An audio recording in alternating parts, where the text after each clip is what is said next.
I think we'll run with this. I swear, every single week it is different. It's so weird. Bizarre. I almost sent you a podcast.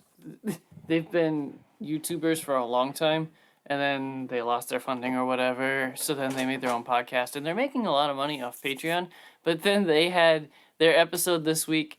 One of the guys, I think they Zoom call, but for some reason, each one has to hit record, and one of them didn't record, so they were missing his part of the conversation for like 20 minutes. Oh. I was like, oh, I feel for you. That's the one so thing bad. with Zoom that I will give it, is at least the audio kind of comes in decently. But it was funny because That's one of the horrible. guys was like, I don't remember exactly what he said, but I'll do a voiceover of the general thought. And yeah, exactly. I love that. Oh, that's great. Welcome back to Dime Comic Bros podcast. I successfully did it this week. Thank you, Collin. I love you, man. I love Collin, you you too. have- I decided that you already did. Collin, do you have lipstick on? No. Or is that chapstick? It's chapstick. Okay, you have a lot of chapstick on. I know, because I'm very fucking dry. I thought you were. I'm sure you are. I And actually it's thought. still dry as fuck. I actually thought you were really sweaty. Mm-mm. I thought you were like sweating in the mouth area. I was like, whoa. He does do that sometimes, but it doesn't How do look you quite know? Because I've seen him do it. Oh. So, jumping No, into no, the... You are Spencer. I am Spencer. I am Jacob. Collin. I am Jacob. I am Collin. father. Shut up! Restart. I am the father. No, you're This not. is my son. No, And you're the not. holy dick. Richard I- Ryder. I understand now why you don't go to church. Why buy a comic that might cost more than a dime? Come meet the brothers who are here to waste your time. Shall we get into the news? We shall get into the news. It is a big week.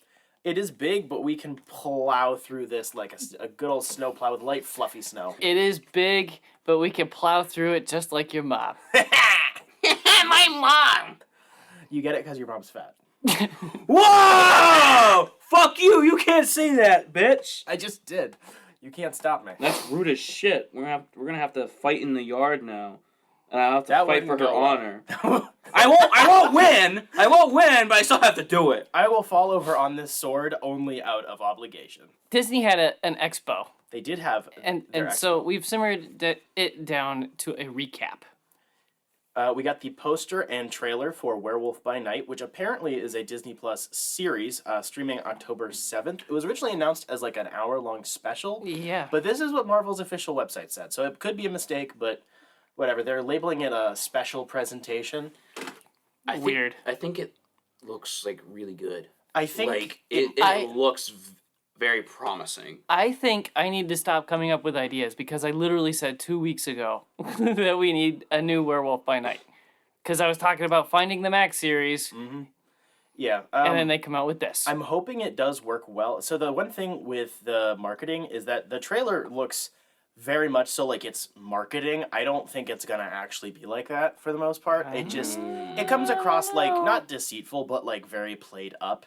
Apparently it's labeled a horror comedy, which makes sense. If it's gonna be styled after like, old Universal movies, they're horror and also very funny. So that's fine by me. I kind of thought that was going to be the aesthetic they were going for. I hope it is. I really just hope it it is. I don't know. I got a vibe that it's like this is how we're gonna market it, but like it's not gonna the thing's not gonna be in black and white with fake video grain. Like clearly that was a trailer trick because that was the most egregiously like fake video grain tape crap I've seen in my life. I was kind of okay with it. Ugh.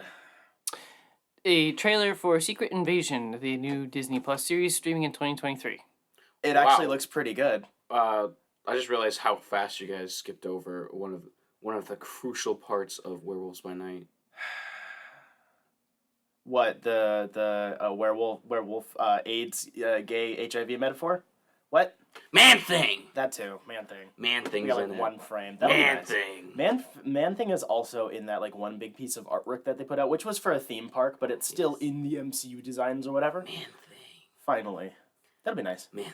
I really thought there hope was they- also like a pentagram guy that I was wondering Yeah. might be Hellstrom No, or something. there's a but- 1,000 people that run around with pentagrams. To be fair, Yeah. especially in Marvel, they forget that like one writer just forgets a person exists, and then they make a new character that's identical. I haven't done any research on it yet, so Secret Invasion actually looks like it's taking itself vaguely seriously. Yeah, it kinda does. I really hope it does. I'm sure the tone won't match the trailer. It's obviously like a teaser. We're going to be extra dramatic about it, but it looks pretty visually interesting. Hopefully it uses the good elements of Captain Marvel. Like, I really liked Ben Mendelsohn as, I don't remember his name, the leader of the Skrulls. So the fact that they did the big allegiance swap with the Skrulls, they're like, hey guys, they're like actually pretty normal, but now they're trying to do Secret Invasion with like, there are some of them that are sketchy, is kind of weird. They like back themselves into a corner, but we'll see how they write themselves out of it. Nick looks cool. Amelia Clark can step on me whenever she wants. Yes. It'll be fun to have the Skrull hijinks of killing a bad guy and, oh no, it wasn't a bad guy. I'm still betting on Rhodey being a Skrull. I'm still betting on it because apparently this is going to lead pretty closely into Armor Wars, which is the next thing. We got a new logo. I don't care. It's a new logo. At least we're confirmed the thing's still happening. WandaVision director Matt Shakman will direct Fantastic Four. Fine. It doesn't sure. have like he has a decent filmography. It's nothing really unique, but Fantastic Four is so far away, I just don't care. yeah, I hope that they'll give him, some flexibility to do what they want. Like, it's clear that they, because originally John Watts was attached to direct, and it was clear that they just didn't have the room because he moved over to Star Wars, so I don't think they're, like, changing, like, directions. So I think they still want kind of, like, the MCU guy to do it, which is a red flag for me, but whatever. Tim Blake Nelson is returning as the leader for Captain America New World Order. There's been a lot of weird stuff with this movie that I won't get into on the podcast that's been throwing some really big red flags for me, but this is interesting, and I'm glad that they're finally using him. Big guy with head. I don't remember which guy.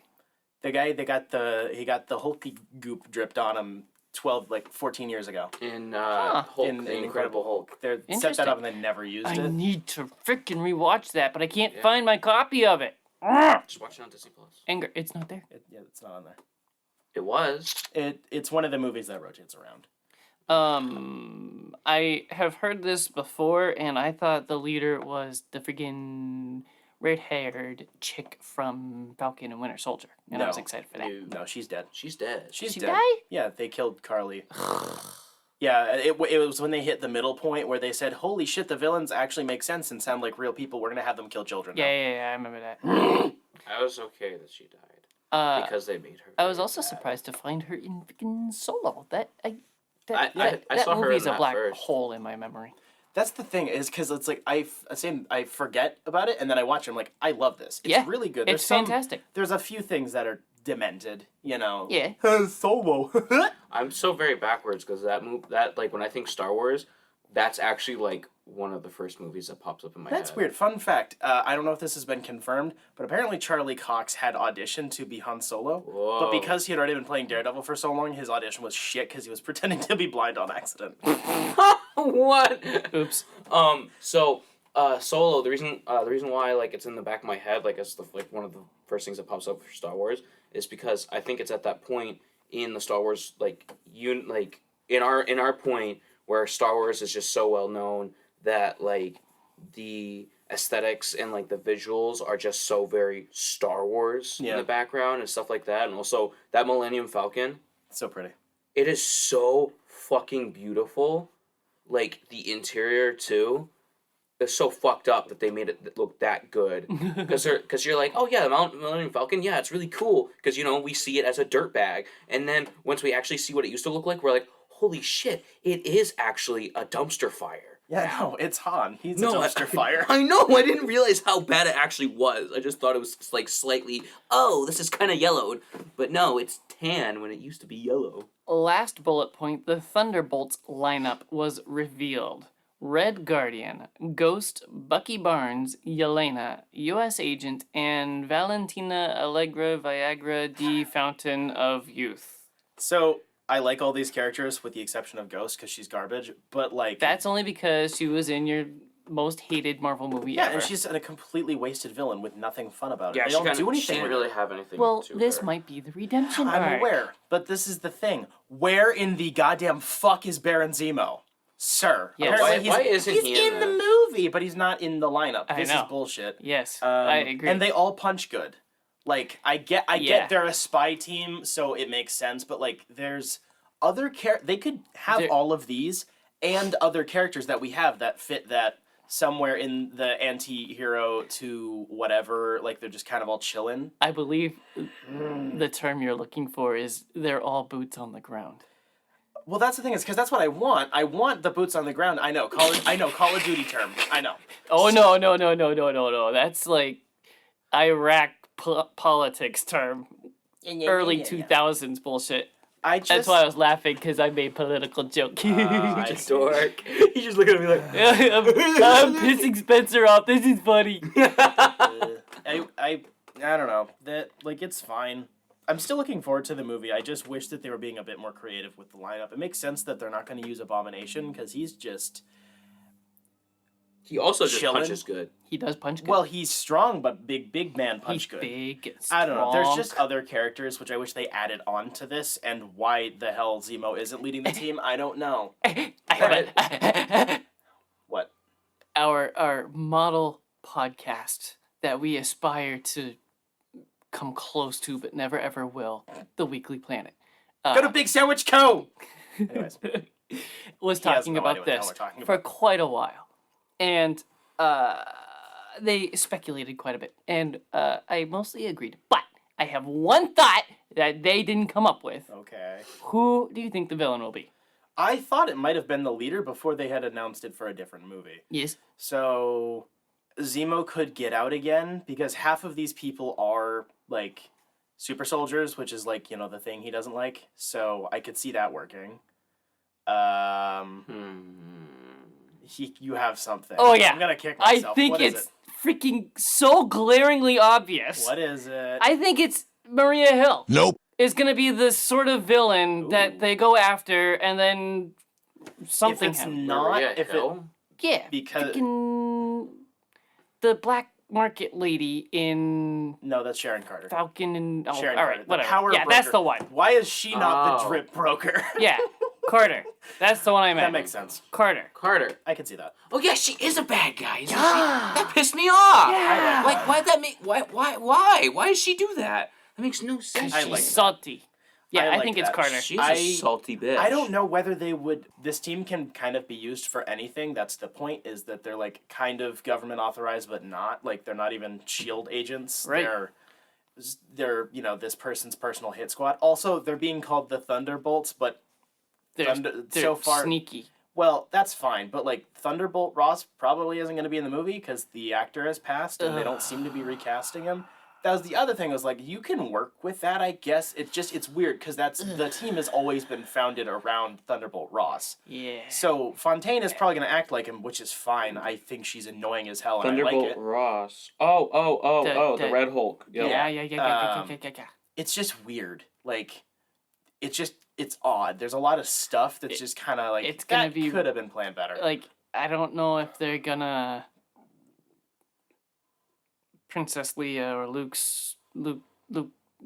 Skywalker him or yeah. I really hope that they don't. That's a really bad idea, Please but don't. it's not off the board. It's not, but they probably have enough like old footage that we can get him like walking into we get the back of his head walking into some boardrooms and like we can leave it alone. Or we can have him die. Like the actor was getting old, obviously, and the character had like health problems in universe. We've seen them. So it would make sense. I don't know.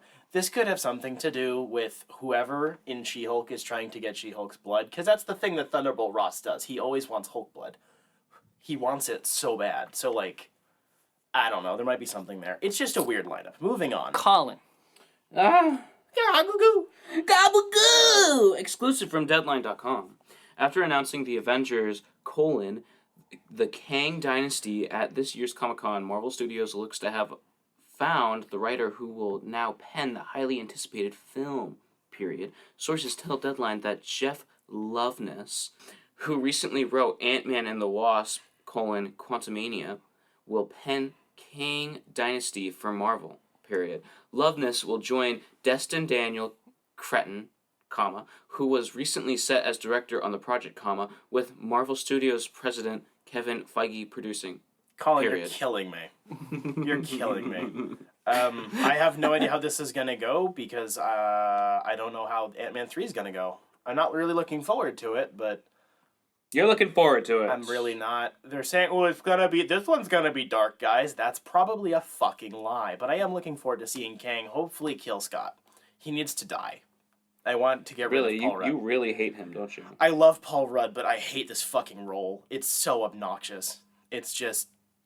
I think it's a you stupid. problem. It might be, but like it's so bland. 'Cause I don't like hate him like you do. Like I can live without him for sure, but like you're just like a ball. I like Hate him. boner. He's I a don't- ball of hate. I like Yes. his appearances in other movies. I really liked him in Civil War, but I really, really do not like his solo outings. He's not the way that they have written the character makes it really hard for him to hold weight on his own. Hence why they surround him by a shit ton of other characters with other superpowers and other superpower names. So we have Ant-Man has, like 4 different people in it. You have another Ant-Man, you have the Wasp who helps him in the movie, and then in the next movie you have the Wasp, and then you have the fucking Goliath, and you have the other Ant-Man. It's just so much, because Scott's the boring one. Calm down. Nah, it's annoying. Can we get to Hank Pym beating his wife, please?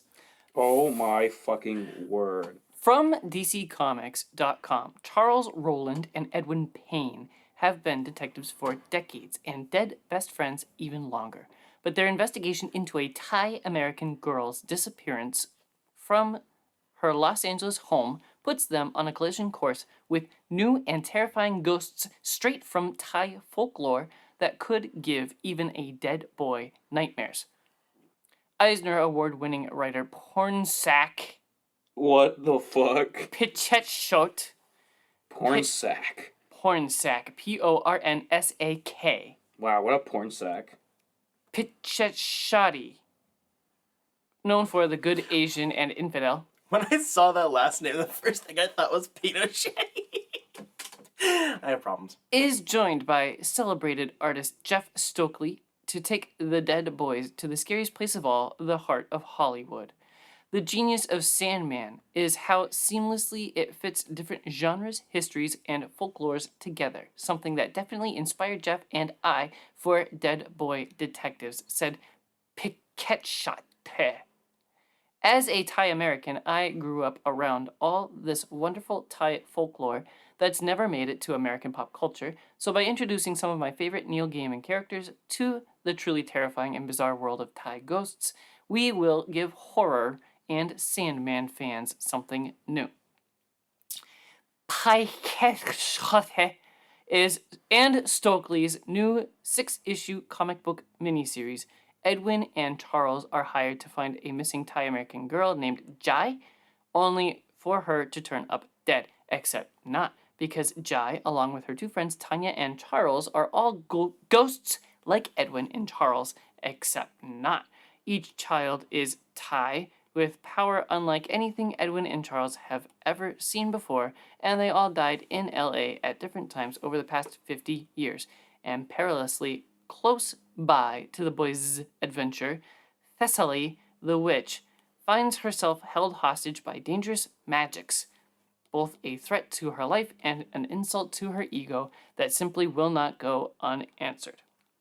This is definitely a horror book, continued Pichetshote, as the boys discover Thai black magic's getting more powerful in Los Angeles, the home of the largest Thai population outside Thailand, and it might even be changing the rules governing ghosts. All this while Charles and Edwin, 2 ghost detectives, are secretly craving changes themselves in a coming-of-age story starring 2 boys who can't grow up. I love the Dead Boys. I don't know anything about the Dead Boys, You would but love it the Dead sounds Boy Detectives. it sounds really cool.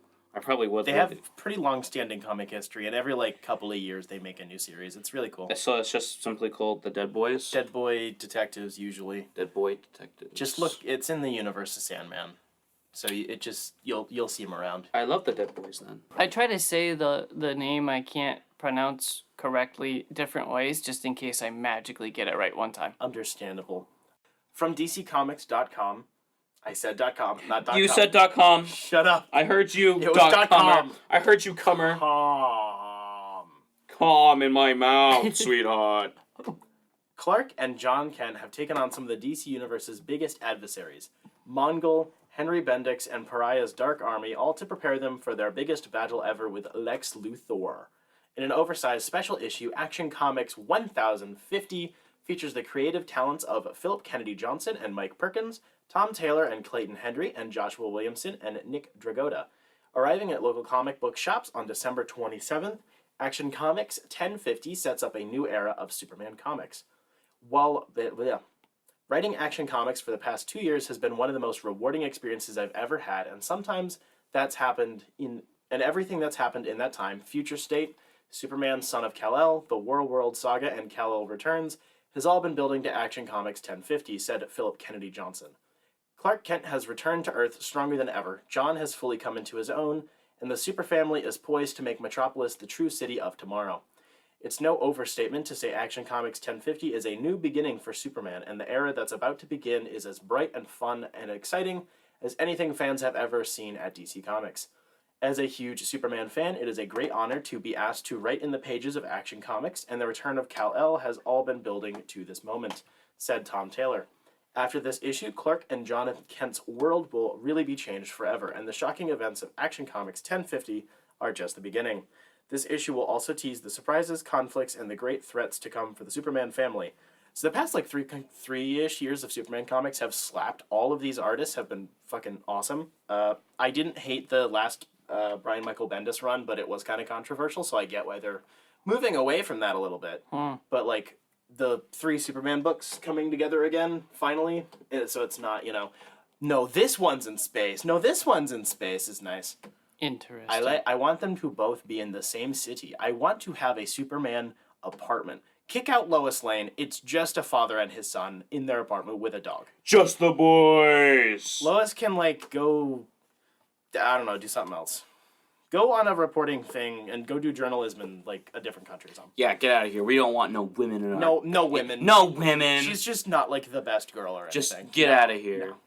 From Marvel.com, this January, journey back to the early days of Earth's mightiest heroes with 2 of comics' mightiest creators in Avengers, Collin, War Across Time. All right.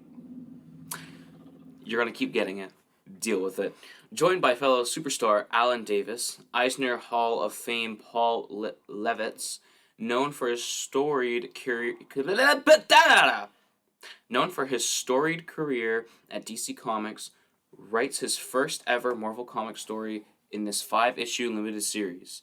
Set during Stan Lee, Jack Kirby, and Don Heck's original groundbreaking run of Avengers 1963, this extraordinary saga will be a love letter to Avengers history just in time for the team's 60th anniversary.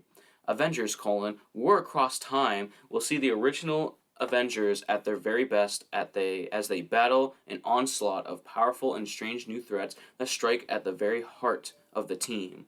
At the center of it all will be Kang the Conqueror, reaching back from the furthest reaches of time to destroy the Avengers' legacy. Ooh. Thor, Iron Man, Captain America, Giant Man, and the Wasp. It's the classic Avengers against the Hulk on the streets of New York, and the beginning of a showdown with the Kang the Conqueror that will span the centuries. Quote, quote. What?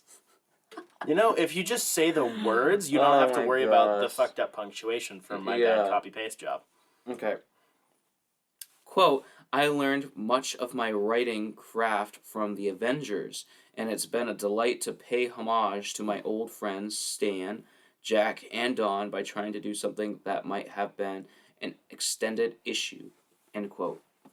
Period. Exclamation point. Exclamation point. I can't say that word right. I hate you.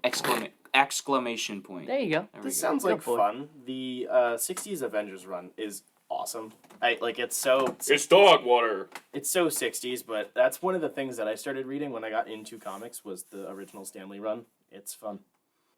From Marvel.com. The Scarlet Witch will return in January in a brand new ongoing solo series. Mommy! No. Mommy on page, not on film. Still mommy. Still mommy. Still mommy. I'm just clarifying. I know. Okay. It's mommy. A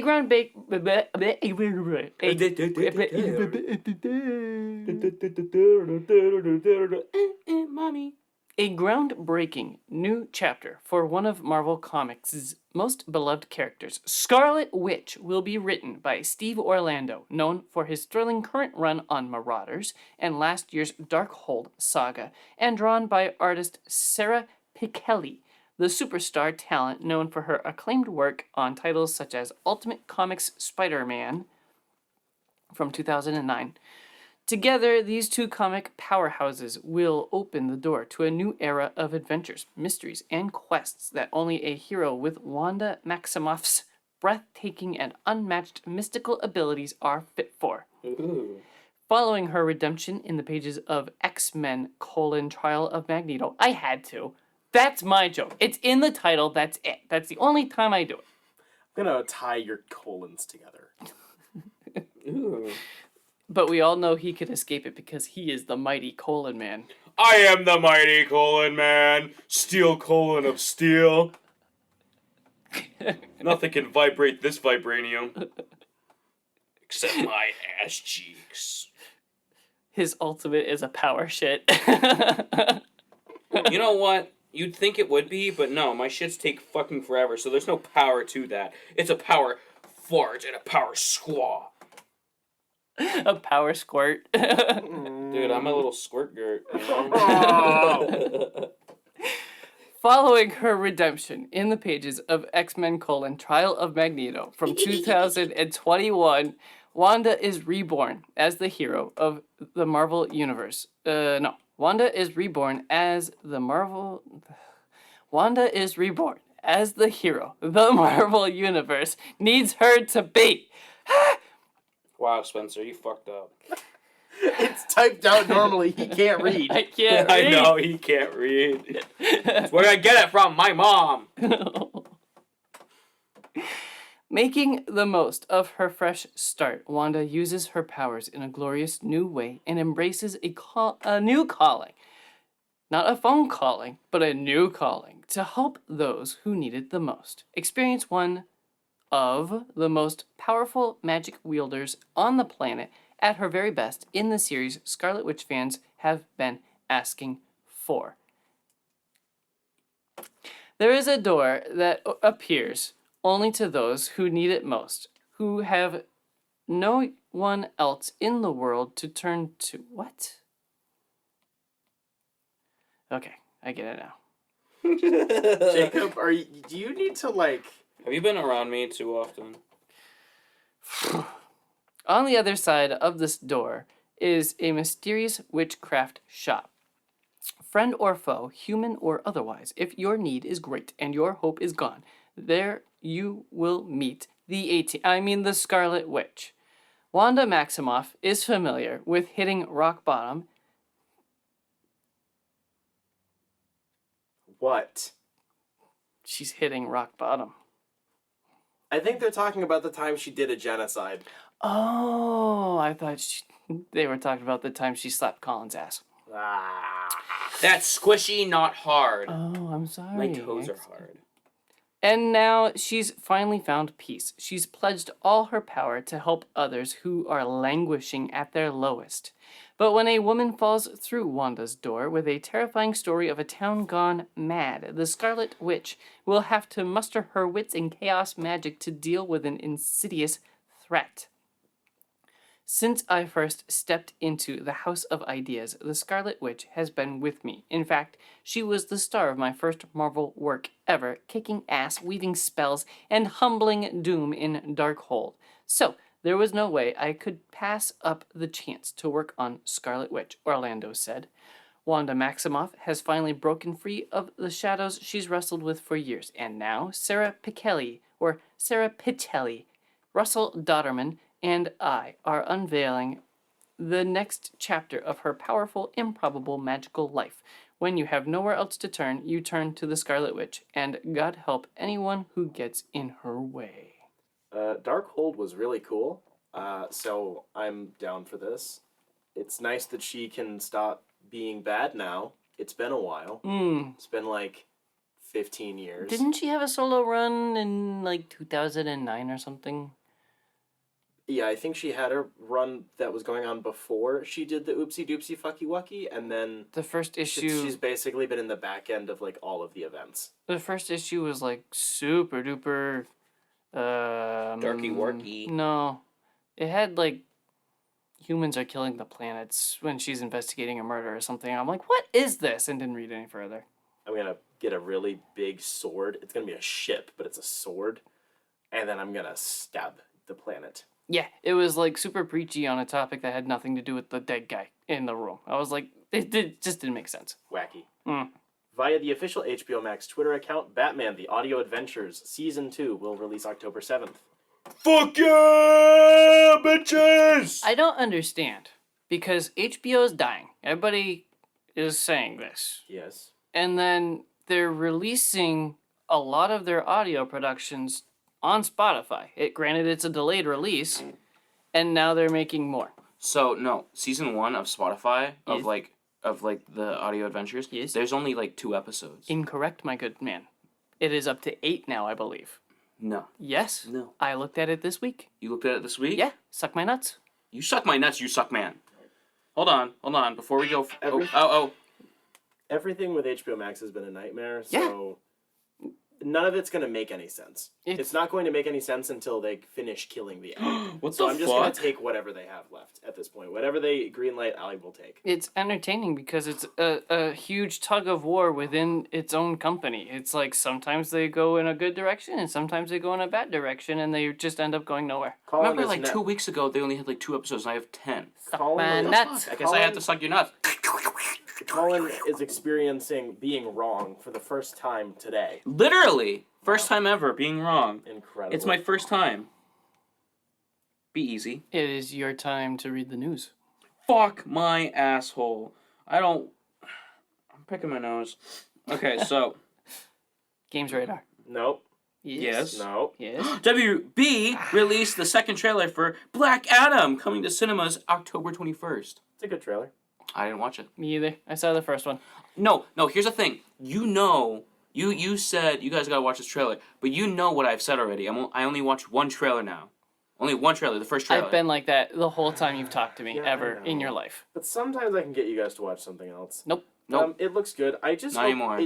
It looks like it's gonna be a very simple movie, which is fine. I'm just kind of not worried about that fact. It seems like they might have kind of shown most of it. Like the villain got revealed last week for like 3 seconds, but beyond that, like I know what the movie's gonna be. It's tough because there's a lot of new characters in it. I'm really excited for Dr. Fate. Me but too. That might be it's why they're making it a very simple movie. Because they Right. have so many characters. to That's work what with. I don't understand though. Is Dr. Fate is not a simple character. I'm a little worried about this movie because it seems like they're hyping up too much because I Yeah. keep seeing advertisements. I even got it on TikTok and they're doing stupid TikTok Oh trends. no. It's That's like the they got. Rock's doing. I know it's The Rock's doing, and I'm like, it's just. I will drink my Zoe, and we will fucking go. I just deleted an entire article because that was a very long one, and we can skip that. Excellent. From Variety.com, Variety can confirm that Warner Brothers will make a sequel to the 2005 supernatural action film Constantine, Fuck yeah, let's go! starring Keanu Reeves. The blockbuster star will reunite with original director Francis Lawrence, best known for taking over the Hunger Games franchise after the first film. Constantine, as it's sometimes said, has been a hot property in Hollywood, sparking an NBC series created by Daniel Cerrone and David S. Goyer, and was even more recently being developed into a new series for HBO Max by J.J. Abrams' Bad Robot production. Bad Robot! Had to do it. However, sources tell Variety that the HBO Max series is now dead. Fuck! Although the streamer had been in early talks with an actor for the lead role before the new movie came together. 4 scripts were written for the new adaptation set in contemporary London. London. Another Justice League dark project that is also... Why? Why am I predicting everything? London is my city. Oh, it's England is my city. England is my city! Forgot. He actually said it wrong. That's such an old shit post. England is my city, bitches. Fuck. I have no idea. continue- Wait. I have a thing for I have it. a paragraph left. I have a Yes. thing for you. Another Justice League Dark project that is also being put to the side is the Madam X series produced by Angela Robinson. But this doesn't mean both series can't be resurrected somewhere else. Sources say that both Warner Brothers Television and Bad Robot remain extremely high on both projects and expect to find a new home for them both. Okay, so Okay. I'm super excited for the new Constantine because I do, whilst I like actual Constantine, It's Keanu Reeves. yeah, I It do is like, actually such a good movie. it Just like is it's pretty on good. own. It's very different, but I do like it. Also, just like Satan in that movie was so like visually appealing. Just like coming out with like the gross ass black gooey feet. Something about that released. Black gooey feet is so appealing. It is. It just makes so much sense that he would have black gooey feet. It's Tar. It's Tar. So the one thing with this that is, so the two other projects are still like potentially going to be made. They're because originally HBO Max had passed on the Sandman, and that's why it ended up at Netflix. So this could happen to other things. Those two shows might end up being made somewhere else. But the thing that throws a big red flag for this has nothing to do with the actual project. It's the fact that they canceled Batgirl, but they're greenlighting a movie with Keanu Reeves. And it just screams, we know this will make money. Like, we're going to bank on a star for the movie instead of either making a new adaptation with a new actor or, releasing the other shit. Even though Batgirl was also star-studded, Yes. it just smells funny. I'll sure as fuck watch it, though.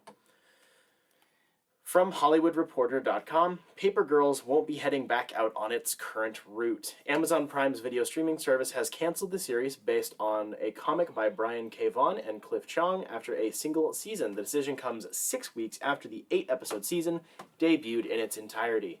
The show received positive reviews from critics and solid audience scores on review aggregators, but it did not break out with viewers based on what little data is available. I am sad. I really liked it. I wish it was gonna get more. I'm fine with this. Because you didn't watch it. You don't give a shit. I don't give a shit, that's why. I give a shit. I really don't like time traveling teenagers. See, that's the cool thing for you, Colin. They're not even teenagers. They're tweens. Gross. Fucking take that. That sounds like... She-Hulk, episode 5, came out this week. Yes. So we get...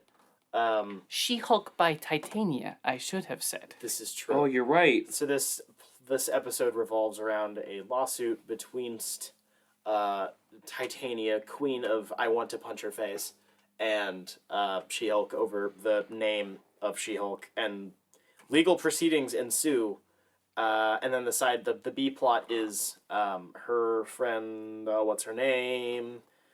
The obnoxious one, who I don't remember. But we love her. Kind of. Going with Pug to go to the drip broker to get Jen more clothes that don't look like dog shit. Which they didn't even show. Nope. They definitely love stringing us along. For Piece sure. of shit. It makes me laugh. I like the fact that I liked using Pug again. Like, I don't want them to be like, they're all friends now. Like, he's still a piece of shit. Yeah. But I like that they didn't just drop him. Like, he works there, you know? I like that the title card was flipped for this episode. It was all pinked and it has the subtitle by Titania. It was funny. Quite funny. I like that a lot. I like visual gags. It keeps me actually watching instead of scrolling my phone while watching a show. Yep. Fair. Everything with the drip broker was fun.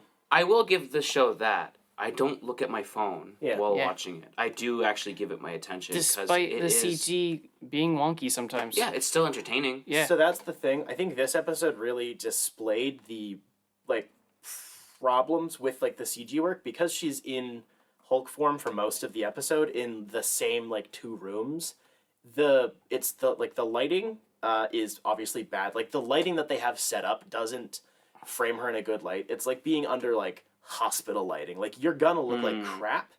And it's hard to get the consistency of lighting on a digital model with the real people in the room. So when she's in her office with the wide windows, it's just so bland looking.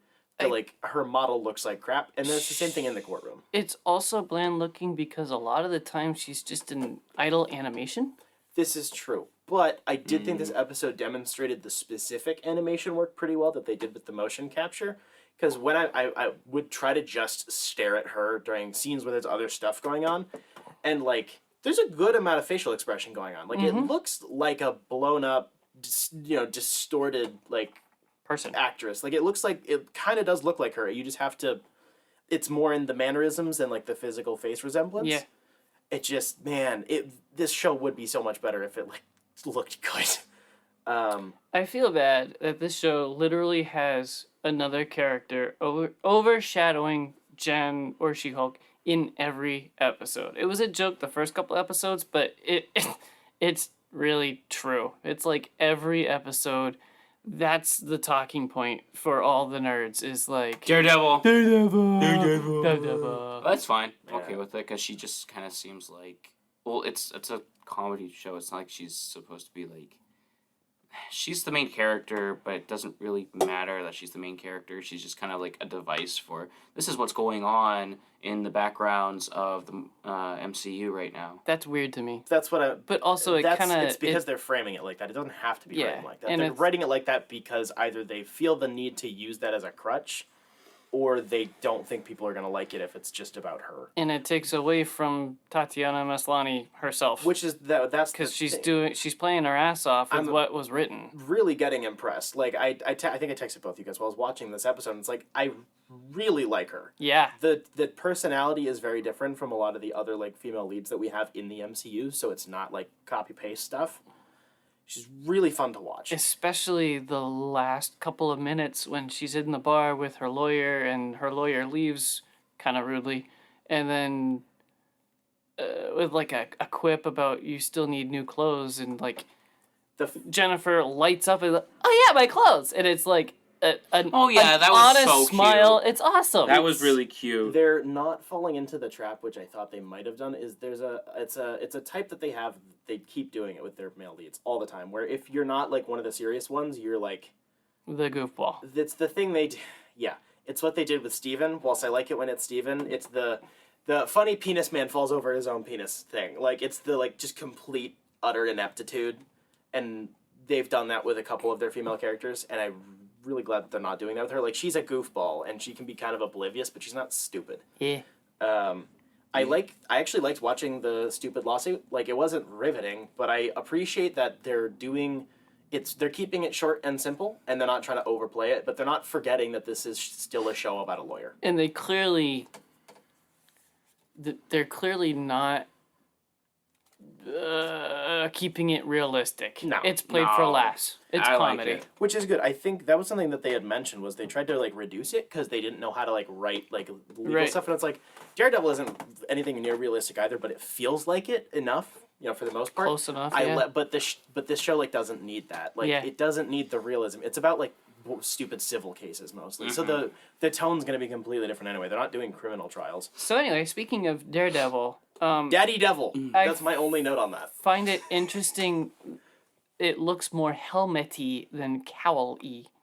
I was looking at it really closely today. I think it's just it's just the angle. It looks like a helmet, not a cowl. Well, it's always been a helmet. Yeah. Because he has like this chainmail hood that's underneath the helmet. Yeah. Yeah, but It's always looked like that. I think the one in Netflix was more like leather padded. It's literally the same thing. Is it? It is. It's the angle of like where the camera looks at the helmet. Yeah, it's tough. It's always been it's a helmet that he can hold or like it just don't at me. It's a helmet. I will at you. And he looks really funny without the hood. It does. It looks like, really bad. And his ears are like. It looks really dumb. It's like that. His ears are like Captain America ears. They go out in the wind of freedom. I appreciate that they didn't overplay it. There was just a little bit at the end. There wasn't... I was, of course, because I have stupid internet MCU brain, I was looking in the initial scene in the Drip Broker's place, and I was like, where's the cameo stuff? And there wasn't anything there until the end, which I appreciate. I was also looking. I was looking, and then I went, oh, the show is telling me not to look. I appreciate that. Like, it's just doing the scene. I like the dinghy. I like that because for whatever fucking reason, he's in the West Coast. Like, that's not New York. Like, whatever the hell he's doing out there, it would make sense that he has somewhere else. And also, Melvin Potter is in jail right now, so, you know. Oh wait, where are they in? Are we located in I think it's L.A. L.A.? I think. Is that where she is? Oh. It's I thought it definitely was the West Coast. At first, I thought it was New York. It's definitely not New York. What do you think is in the freaking clothing bag that the... It's the jumpsuit. Oh yeah, it's- it's so a purple and we've white seen the jumpsuit. Which does look nice. It does It's look got very the nice. same I didn't know vibe we'd as... seen it. Yeah, it's in a trailer. It's the same vibe as, did like, see that trailer. Hulk's Endgame suit. Well, it's She-Hulk. It's different.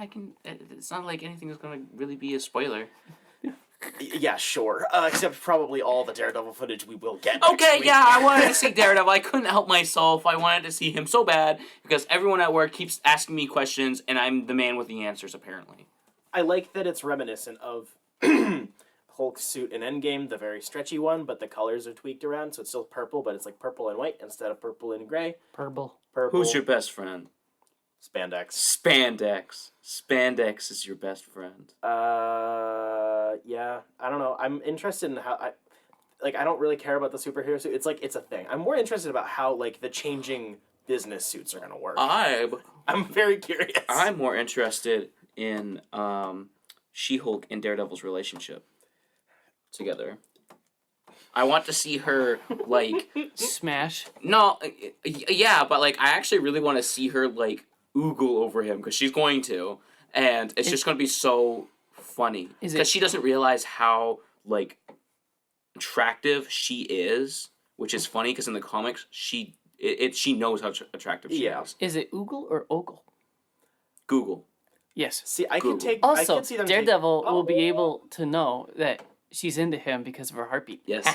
That's so. I love that about him because like he knows when a girl's into him because he can play right into it. It's so annoying. How do you He's always such a end up Catholic. with the yeah? It's see, I could see them taking that relationship in so many different ways, and they'd all work for me. Like, It's just going to be a flirtatious I could relationship. see it That's being all like it is. I could see it Yep. being something vaguely like serious. Like Yeah, I could sure. see it, but I could also see it being like they're just mutually flirtatious for no reason, or like some weird like hard crushing thing. I could see. I would really like it if they actually got into a relationship together and like see how like their dynamic would work. Like he's such a like I'm a brooding little man, but he's also not. I'm wearing a sweater that's I'm not Daredevil, guys. And then she's like I'm a serious lawyer, and then she's just like, oh yeah, my suit.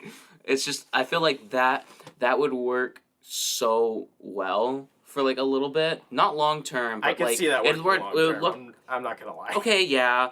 I just wouldn't want to see it long term, but I could see them working. Well, yes, you can't. And then they replace just become Karen. like really good friends that still flirt with each other all You the time. cannot take away Karen from me.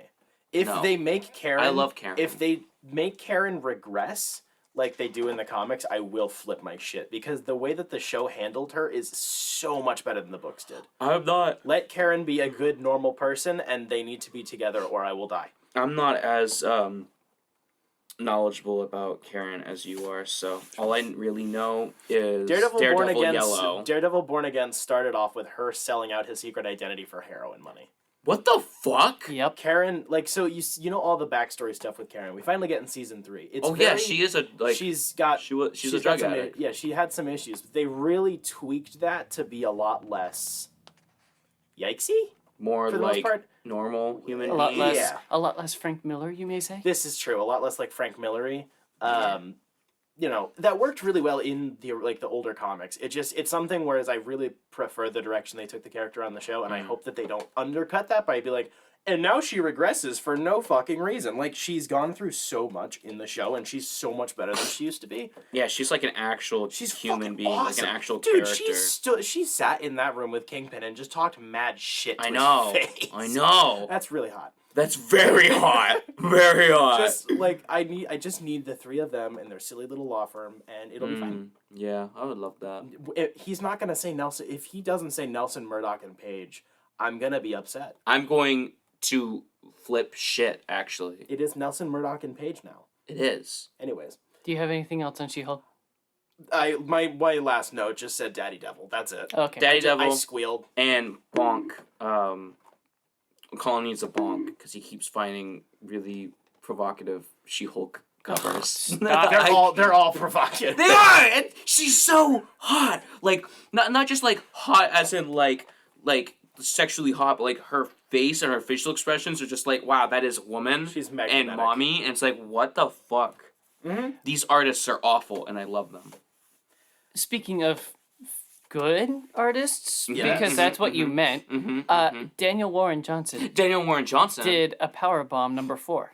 I love this comic series so fucking much. So I talked to Rich when I went in to pick up the issue. Yeah. And you know how 2 weeks ago they're like, there's this big twist, and then the twist happened. I was like, oh shit. And then last week they're like, there's so much action. It's so much better than the last one. And I was like, yeah, doubt. And then it was. And then he's like, this one's insane. And then I read it and I was like, I was gripping my chair the whole time. I was like, punch him in the face. So a quick synopsis of this comic is that it's basically they just do some fighting to the night dudes, and then there is a twist that her uncle is also a part of this big death life tournament, and he's like, this is my fight, it was my sister, and then boom, he gets clocked in the face, and then gets his neck snapped. So wait. No, I want the next one. So the next page, he's in a bed, covered up, and the host, the bad guy, whatever his face is, has a bubble that says, "Welp, his neck is broken." And I was like, "Oh my gosh!" I love that. So uncaring, because I thought he was dead. It was like, yeah, they snapped his neck, he's dead. It's like, what? And Yeah, then I thought he was dead too. yeah, and then the next bubble is he's still alive with a broken neck. I was like, oh. But yeah, it was like a solid minute that I was like just staring at, well, his neck is broken. Yeah, me too. Oh my gosh. It got my blood pumping, honestly. At first I was like, all right, this is going to be an action issue. And then it kept going. Daniel just keeps me on my toes, because I actually don't know what he's going to do next. Like, this is one of those artists, like, I don't know what he's going to do next, and it scares me. Like, I don't know if he's going to kill someone off, or if basically we're in the 4th issue. Oh, they do lose completely. Now we're going on this other. This was just the beginning of the story. This was just the intro. Now we're getting into the real story. Like, that shit scares me. Like, I'm scared it's going to get to that point. Oh boy, it's a 7-issue run, so we're past the midway point, but it's still terrifying. Absolutely. And after, Murder Burb. Especially after Murder Burb. He has the balls to kill people off. Yeah. Did you see him in this book? Yes. Did you see the back of his head? It's nice. It's his mullet. No. Murder Burb. The last... I have the same point I did with the last talking point we had. Visual gags are funny. They go burr. There's a montage scene and then another montage scene. I actually laughed. Like, it wasn't just a snicker. Like, I actually gasped air when I saw that. I'm Gasp! Yeah. Can it be? I love that. It's just so. It can be so serious and scary, but then there's just funny moments like montage. Yeah, workout, pump it. But also every action has its own action word to it, and he uses so many different ones. It's so funny. It's so much fun. The last page gets me very excited. Not just because Collin's very horny over Cobra's son. Cobra's son is literally daddy. Aside from that... Aside from being a father... Daniel Warren Johnson is turning Collin gay. I am not... Yet. You just said daddy. So? You said daddy Daredevil! I'm allowed to say daddy. Thank you I forgot, because you are gay! Yes. The next issue's gonna be very bloody. They're pulling out, barbed wire cover shit. It's so fucking badass. It's just they want to fight? Well, I'm gonna give them the real fucking fight! But it's rated T, so it's it's how already violent pretty fucking is it gross. really? I mean, His books are pretty gross. Come on. Yeah, they are. Part of the art style, but this issue is he already rips rough. people apart. Yeah, they just have purple blood. Don't worry about it. Rip and tear. Yep. What are you doing for your individual talking point? I'm gonna be talking about Drive. You're not gonna do Descender, Descender? the book I gave you? I didn't actually get a chance to read that. We were working. I know. So why are you on a Ryan Gosling kick lately? Because I've always liked Ryan Gosling ever since I watched Blade Runner 2049, and I realized that, like, he kind of plays the same role every single time, and it's kind of like I don't have to give up a character, because it's, like, the same character. That's the thing with Ryan Gosling I find very interesting. And then he plays a different character in, like, Nice Guys and, like... I don't know, like, the vast majority of his characters fall into two categories of, like, very silent, stoic person or, like, obnoxious douchebag. But the fact that he is hot as a Ken doll all the time is either very relevant or not, like, relevant at all. It's very entertaining, where it's like, he's playing, like, he's a fucking android. He's a hard robot. Yeah, but, like, he's pretty. It's so bizarre. And his boss wants to fuck him. Yeah, that was very We don't talk scary. about that. It was also very scary because you could see her knees Man. and, like, the bottom half of her thighs. Oh my Sir. gosh. Collin, calm down. What is this movie? So this movie is about a Sigma man. I can't even say I'm it. gonna fucking leave. So this movie follows this character, the driver, and he is hired to help with, like, robberies, like small time or big time bank robberies, pawn shop robberies. But on the side, he works for this guy that helps him get these cars, and these the cars that he drives. They're supposed to look very normal, and, like, they just look like every other car, but what's inside the car is what matters, obviously. It's like he can just outdrive everything. But on the side, he works as a stuntman for movies and stuff like that, and eventually he falls in love with his neighbor, who she gets caught up with in her recently released from prison husband, who's caught up with stupid gang stuff, who is also connected to his driving gig. And he's trying to help her husband get out of something because he's not entirely a bad guy. He's just in bad stuff and accidentally gets him killed. And so through this whole thing, he finally shows this girl that he likes, that he loves her, but he has to kill someone right in front of her because she's getting caught up in this thing. And once he kills that dude right in front of her, she steps out of this elevator that they are going down, and it closes on her, like in between them. It closes in front of his face, and we never see her again, pretty much, until he calls her to say, hey, I may never come back, and he dies eventually in the movie. I really like this movie because of the many quiet moments that they have, and just, like, you can just relate to those silent moments between, like, you and someone else, like you and a loved one. It's like you don't know what to say, or like you don't want to say the wrong thing, so you're kind of just, like, smiling at each other type of thing. But I also really loved Ron Perlman in this movie because he was such a fucking douchebag as I can't remember his name, but he's like this guy that's the owner of this pizza place, but it's secretly a money laundering facility, a part of this family. So the real reason you watch this movie is because it has Hellboy in it. No, because it has Ryan Gosling and Hellboy in it. It's one of those sad boy movies that are loved by film boys, and that has a bunch of metaphor. Yeah, I didn't actually see... I'm in the same camp as Collin here, so I'm just boiling it down to exactly what it is. It's one of those film guy movies where you're like, oh my god, the metaphor! I didn't actually see... violent. I didn't really see any metaphor. Sir. I don't think I was looking for it, except for, like, the scorpion and the frog thing. Yeah, which is, like, layered into the whole damn movie. I Not know, just on the surface, he's the scorpion. Literally a scorpion, because he has a golden scorpion on his white jacket. Which I noticed that every, like, sad boy... They all have cool jackets. Yes! They all have cool jackets! And I'm like, shit, that's why I'm always looking for a jacket. That's why I'm a jacket slut. And I'm trying to find a jacket that I can wear that's not too, like, oh, guys, I have jackets. But also, like, I have jackets. It's a very surprisingly violent movie. That was one of the first... This came out in 2011, and it was one of the earlier R-rated movies that I had watched, because for the most part, it's just, like, they swear some, there's some normal action scenes, lots of car chases and shit. And then towards the end of the movie, he just, like, the way he stomps out a dude's head in the elevator. The way that the camera watches the action is very. You're a part of it's it. kind of a horror type framing.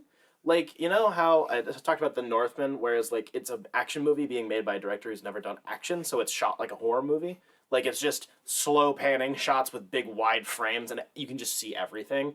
It's kind of like that. Like, the way that the camera is shot is you're just watching someone beat the snot out of someone with a hammer. Like, you can just see everything. Or with your heel. It's like, just disgusting. It's yeah. very fun. There's also boobies, but they're not very good boobies. How many boobies out of 7 is this movie? So I actually give this movie 6 boobies out of 7 badonkadonks. Nice. This movie I would probably watch again, and I think I give it that rating just because I had fun watching it, not because I think it's like cinema, which it kind of is. It's kind of like that, but nonetheless, I like the movie, especially Ryan Gosling. He's my favorite sad boy. Just wait until he gets to the point where he actually watches Taxi Driver. It'll be a minute, but he'll get there. I started that. I have. You're looking at me like I should know what you're talking about. I started watching Taxi Driver, but I couldn't because the guy was too Sigma cringe for me. So That's the point! I know. It was too much. It felt like, oh, I can't watch this. I'm gonna become the Joker. I'm the Joker, baby. Spencer, what have you done? I read Robin and Batman. My reaction exactly. I was waiting for this to come out in hardcover form. The issue, I had to resist buying the issues. I have both I know. issues and hardcover. I know, Because Colin. I'm special. I know, Colin. You're very special. I'm special, Dad. It's a 3-issue miniseries that came out last year. It's written by Jeff Lemire with art by Dustin Nguyen. I have no idea how to say his last name. Nguyen. So, Nguyen? sure. So basically, this is a retelling / recanonizing whatever story about Robin and his early days with Batman. Which Robin? A dick. I hate that you say dick. Well, you always are like Richard. It's like Yeah. it's Dick. It's Richard Grayson. They call him Dick. I know, I hate it. Well, that's a you problem. That's That's the a them That's the problem. character. Dick. I appreciate how simple the story is. The very small details that they kind of rework for this makes it very flexible. This could potentially fit into like any timeline, really. Like it's quaint for the most part, and I appreciate that. It's a very simple story that involves Killer Croc and the Haley Circus, with a minor aside to meet the predecessor to the Teen Titans in the Justice League Watchtower. It's just Bruce being like, "No, you're gonna be like me," and then Dick's like, "But I kind of don't wanna," and then Bruce is like, "Fine." That's basically the whole book. Is Batman learning to be a little bit less of a dickhead. He said you did good. I appreciate the fact that they didn't have Bruce's growth be linear. He ping-pongs back and forth between making good decisions and bad decisions. He can be borderline, like, kind of abusive, and then he will make better choices, and then sometimes he slips back into things. Right when you think Batman's getting better, and he's like, oh, look, he set Robin up on a play date with a bunch of kids, and then, Robin's like, so this is how I could kill all of them, and Bruce is like, good boy. Like, it's very much so, like, he's trying, but he doesn't want to lose the utility of having a child soldier, so he's still kind of not letting him have a childhood. I'm fine with that. I think that's good because this is like the early years of Batman. It doesn't overplay like, oh, Batman was bad, but now he's good. It's like he's a person who's growing. There's a lot of pushback from Alfred, which I appreciate. Yeah. The stuff with Croc I thought was really nice. The way that they tied Croc as an attraction in Haley's Circus, so he would have familiarity with Dick, but Dick probably wouldn't remember who he is because whilst, he was raised in a circus on the road, Dick still had like a whole loving family. He didn't have to go near some parts of the circus. So he in that environment still kind of had a privilege to him, and I like how they draw attention to that. I really liked that because it really humanizes Killer Croc. I like love Killer it when Croc he, getting humanized. Me too. I really like it when he's a monster. Like I like that, but I like it when they humanize him. For some reason, I feel akin, or what's the word? Not relating. Kinship. Yeah, I don't know. I just feel connected to Croc. I like it when Croc is humanized, but he's still a monster. Well, yeah, for his actions. That's what I mean. Is I like it when the writers do a good job of making him understandable and a person, but they don't try to justify the vast majority of what he does, and they don't always try to make him better. When Croc's a good guy, it's kind of weird. He's like a contextual good guy. Like on some occasions, Earth One, Killer Croc. Earth One I liked in that story, but I don't really like it in concept. I like it when Croc is like, okay, if you leave me alone for like the next month, I'll give you some information. Like I appreciate that when there's temporary alliances. But he's still like going to like eat a child in this book. And also he's in a trench coat and a hat, and it's funny. Mm-hmm. I love it when Croc gets dressed up. The thing with meeting the Justice League, I really liked the issue. It feels way too early in Robin's career, though. Like, this is a couple of weeks in, and he's already met Superman. And it's like, this feels kind of funny. I don't know. I think it's been longer. I think it's been a couple months or so. I don't know. It might just be because of the way the book doesn't really go over time. But he's still in his early days as Robin, and then he gets to meet, like, so many Like, this book, for the rest of it, is all grounded and normal, and then it's like, oh yeah, by the way, here's a fucking teleporter. Like, I don't know. There's something about the disparity between the early adventures of Batman and Robin and Batman being in the Justice League Watchtower. It feels like the Watchtower shouldn't exist yet. That's just a me thing. It's definitely just you thing, because I didn't really feel like this thing was grounded at all. Literally Crocodile Man. The issue was fun with him, just interacting with the people that we would know from Titans and Young Justice. And the art is just fucking stellar. Like, it's so the good. designs are detailed, but they're not overdone. They're modernized, but not to the point where they lose what's unique about them. They still look like costumes. Robin's suit looks really nice. I like the first Robin suit more than the second. You're gay. I really appreciate the color palette and the watercolor work. The painting is beautiful. Mm-hmm. The flesh tones are really something I don't always remember that I like or appreciate. When people do watercolor, it's really hard to do like flesh tones. Yes. And just looking at the different people and the amount of variety of skin tone and melanin levels is really, really cool. And like you can see when they're like blushing and when they're like, Alfred is, like, dark around the eyes because he's old. Like, it just little shit like that. He's old and tired. Like, those sorts of things are really, really nice. It shows a lot of effort put into the artwork. Are you my Alfred? I am old and tired. You are Alfred. This book was $25. I bought it at Jetpack. This is definitely worth it. I would have... imagine if this was, like, an oversized, like, Black Label size book. That would be great. I would have preferred to buy this in trade if it was available in trade, but they only had the hardcover so far. It's got a half-decent cover, like a dust jacket. Definitely worth the $25. It's a good Batman and Robin story. Very good Batman and Robin story. Was the artist on that again? Dustin, Nguyen. Yeah. It is the same artist for your book. Yes. Oh! Funny thing. Friend! I read Descender, Volume 1, 10 stars, written by Jeff Lemire and arted by Dustin Nguyen. That's why I asked, just to make sure. Wow. I told you this when you gave me the book. Yeah, and I didn't know which out of 100,000 million, billion, kajillion Batman books you had said. That's why I said Robin and Batman, because there's only one. That's why you call Robin and Batman! Robin different character! You still haven't sucked my nuts, so I haven't stuck my butthole! Alrighty. Little. What is this book about? Your mom. That's a great question. This book is...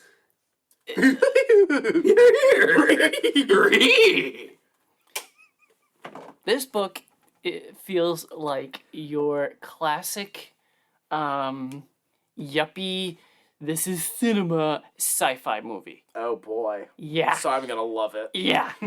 It looks so good. Yuppie. I love the words you use. I just think it's funny because you're old man. Yuppie would be an accurate word. Sometimes. It's so fun. It is an older word, though. We don't use it too much anymore. It's fun. Continue. So is faggot. It means a bundle of sticks. It means cigarette, sir. A short cigarette. Yes. Not just a Bag. regular cigarette, but a short cigarette. Regular cigarette. Yep. I think it's interchangeable. Nope, wrong. Anyway, the artwork is beautiful. It was probably my favorite thing of this book, which is not a diss against the rest of the book, but the art is stellar. Ooh. Like Interstellar, you get it? Interstellar. I haven't seen that movie. Black hole. Yes, black hole go. Brrr. Black will go. No, black hole actually goes. You can't hear it because there's no noise.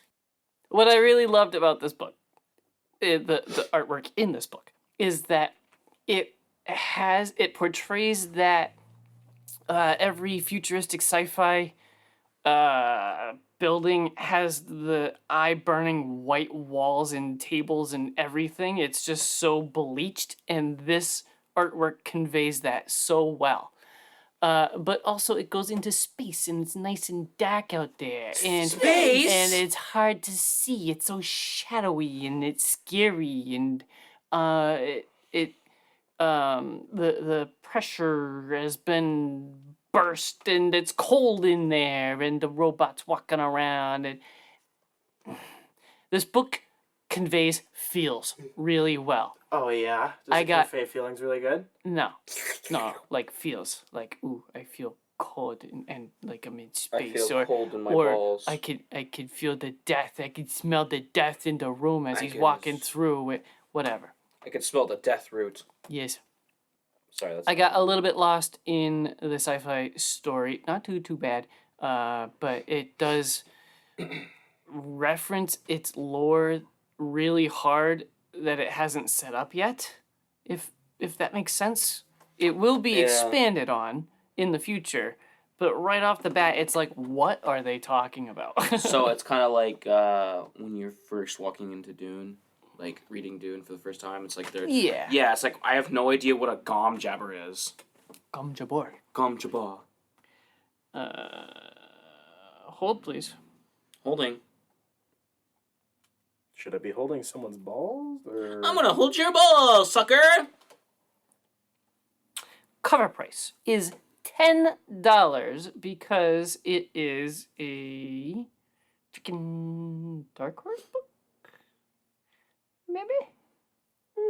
Oh no, it is Image. It is an Image Okay, so it's dummy cheap. book. The first one is dummy cheap. That's how they get ya. They go up in price as the story goes on. So they gonna get ya. I paid $6.97 at Bull Moose for the first volume. Holy shit balls. I gave it a 4 out of 5 stars on Goodreads. I love how he described an entire book, but he didn't actually say anything. Well, that was intentional because there's a lot of twists in it. Like, people are actually robots. And, yeah. wait, Oh, Was no that twist! like No Westworld? twist! No! Also, Colin's gonna love this book because there's a robot dog. Robot dog? Robot dog. Little doggy's name is And- Sparky. And he's a friend with the little boy. And Aw. all he says is arf arf, but Aww. but the little boy understands every word the dog is saying. Oh, I'm gonna cry. You're gonna love this book. You've been hanging around with me too much. No, I just love doggies and I love little how Kit Kats and, you know. I love how every time Also- I boot up Goodreads, I just see Howling Matt Murdock reviewed a booby comic. It's like every time I open it up, it's always like detective noir stuff, but the covers are always like, look, tits! Well, Look, so see, funny. I didn't realize this was our first week of only one review because I was trying to do themed weeks with my 2 reviews. So I was going to say I read 2 comics you guys have never read, and one of them was Descender, and the other one was Booby Book. Let me see the booby book. But it wasn't supposed to be a booby book. Booby book. It's heavily marketed as like, ooh, old school noir. It's like pulp I'm literally shit that swaying you could- right now. that you Swaying. could, yeah. So, you know, like, oh, And also, it was marketed really hard. The Booby Book is actually called Gun Honey for anybody listening. Gun honey. Uh, honey, gun. talking about it next week. No, I won't be. talking No, you brought it up, dickhead. So I'm talking about it now. Fuck. I'll go quick. He always goes quick. Okay, let's go. 3, 2, 1, go. Gun Honey was marketed really hard by Jetpack because they had exclusive covers for the story. Who knows why? That's hot. So I found it bundled together for $25 in their little freaking bundles of comics that they make. And I was like, frig it, why not? Turns out to be a lot of booba. Sometimes it's okay, but then after reading the whole story, it was like, now we need a gratuitous booba scene. Ooh. So it was a little bit obnoxious. Also, the premise is cool. She's a secret agent that sneaks guns into places where guns don't belong so that a hit can happen. She's not there. She doesn't make the hit. She just supplies the hit. Really cool idea. Turns out to be pretty freaking boring. I was not especially happy with it. I gave it 2 out of 5 stars on Goodreads. I spent $25. I think each issue is $4, so I spent a little bit extra, but I got number 1 with the Jetpack exclusive cover. Oh this sounds just as what's the word I'm looking for? Deceitful.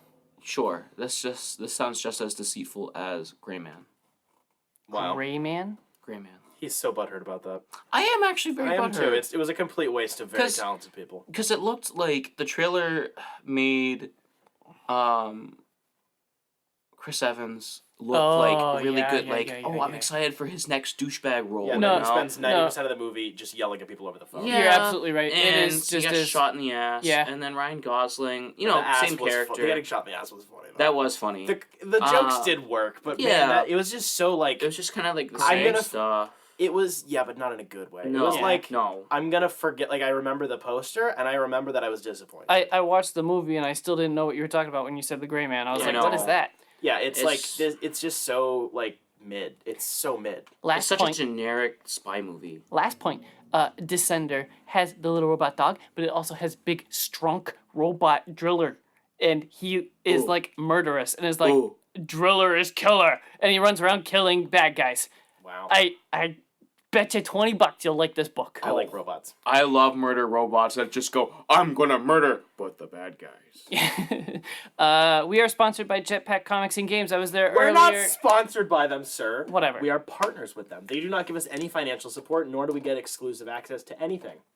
Yet. Yes. When we are sponsored, I will change up It my is on the verbiage. table. I was there earlier today, and because it's Batman Day, I picked up a couple of Batman books. On the cheap. Kyle helped me. He's wicked cool. He told me to yell at Spencer because what was the reason? There was a reason. I forget. But he did tell me to yell at you. So count this. Was it about me picking up a book? So there was a confusion last week? No, Was it he asked me how the podcast was going, and I Wow. said I was late to get here, which it turned out I was still early, and Collin was super late, and so was Spencer. I wasn't super late. If Spencer's not ready, then I'm not late. He asked me if I needed a bag, and I said yes. I never have enough jetpack bags, and I said I use them a lot for bringing my comic books into work. It helps add that layer of protection. And he said that he suggests using them as trash bags in your trash can. And I told him the funny story about Spencer's trash can and how inappropriate it makes the jetpack bag look. Did you tell him about me? I think that was what he wanted me to yell at Spencer about because they have the larger jetpack bags. And I didn't know about that, but apparently you do. I don't know. He told me to yell at you, so I did. You didn't tell him about the Crimson Condom. Oh, I forgot about the Crimson Condom. The Crimson No, Condom! I just said that I think using the jetpack bag in Spencer's trash can makes it look like a really small bikini on a fat woman. That's awesome. I think you need to make a Instagram post with the picture of me as a Crimson Condom and be like, hey, Jetpack. I don't know, something. Make a funny joke involving Jetpack. Yeah, you You can love just tag Kyle directly. You know? love Yes. advertising all of the cringe jokes we have. Yes, he does. Because that's us. Don't show the picture of you with my shirt off. That's just who we are. But this is true. Jetpack does like- a lot of cool things with comics and games. Please go visit them in downtown Rochester, New Hampshire. We are also definitely sponsored by our patrons. Patrons! On They patronize us. patreon.com/dimecomicbros. We have 2 of them. Jeff Lemire, who's been around forever. Jeff Lemire? Jeff Lemire. Not Lemire. Wow. Freaking the other L, Jeff Lawrence. There you go, my good buddy. Friend of the show and my good resident, buddy probably and- good hugger. Very, very good hugger and resident Teenage Mutant Ninja Turtles connoisseur. But only while drunk. Also sponsored Not by while drunk. Caitlin. who just jumped on, and we appreciate all the support that we get because we are very broke dudes. We Broke boys. have special things for anybody who becomes a patron. Stickers, and freaking little artwork doodads that You'll Collin get some does. artwork doodads. And Early access to this show, as well as our other podcast, Dime Gaming Bros, which comes out once a month. but also a very special after show that we like to do, where sometimes we get drink, sometimes we get a little tipsy, and we just talk about mad shit, about anything that comes to mind. We try to keep it comic related, but it never happens. It does never happen. That is exclusive to patreon.com/dimecomicbros. It is usually... Let I'm him gonna reiterate- fucking talk! It is usually between 15 and 45 minutes. Sometimes it goes real long, and sometimes it's a bit of a quickie, you know? Also, it's like sex. It's fine. Sometimes it's really comic book related and it's fast. Wow. And like sometimes it's really long and kind of boring and you get numb by the end of it. So anyway, Like last week. also there's really spicy clips. There's one that I'm clipping out of this episode about Halo grunts. So please consider sponsoring us through Patreon. That'd Next be heckin' sick. Next week we are going to be watching Ghost Rider, Ghost Rider! and we will be discussing the next episode of Robot She-Hulk in disguise. Episode and 6. the first 3 episodes of Andor, which are dropping in a few days. Fuck. That's a lot of Andor. And then we will not be reviewing anything on our own because we will have all of our time slots filled up. So Unless I much. sneak it in. He loves sneaking. I love things in. sneaking it in. He's such Just soak it. I hate you.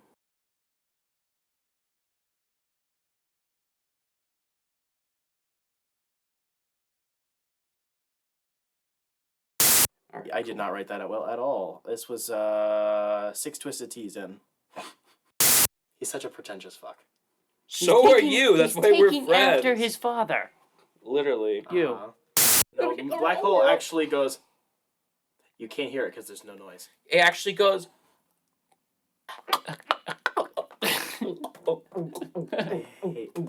Why are your dick sucking noises so good? Shut the fuck up!